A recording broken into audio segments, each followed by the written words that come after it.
Hi అండి, నేను చిన్నిని. మనం ఈరోజు మామిడికాయతో తొక్కుడు మామిడికాయ పచ్చడి చేసుకుందండి. 1 ఇయర్ అంతా ఉంటుంది. ఇది పుల్పుల్గా మామిడికాయ పచ్చడి కన్నా టేస్ట్ ఉంటుంది అనమాట. మనకి అంతా నలిగేసరికి పులుపు వచ్చి చాలా బాగుంటుంది. నేను ఈ సైజు కాయలు 2 తీసుకున్నానండి. మామిడికాయలు 2 కాయలు ఇలా పెద్ద పెద్దగా కట్ చేసి పెట్టుకున్నా. 1 కప్పు కారం, చిన్న 3 స్పూన్లు కారం వేసానండి. 1 కప్పు, 1/2 కప్పు ఉప్పు, 1/4 కప్పు మెంతిపిండి, 1/2 కప్పు మెంతిపిండి, సరిపడా ఆయిల్, 1 ఎల్లుల్లిపాయ. కొంచెమే కదా, అందుకని కొంచెం ఇంగ్రీడియంట్స్ తీసుకున్నా.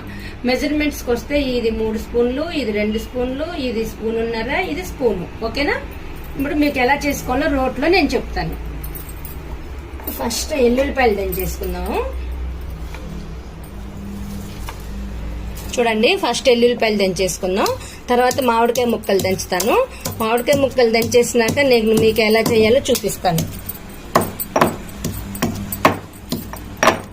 ముక్కలు ఇలా వేసుకుని పచ్చగా దంచుకుంటే సరిపోతుంది.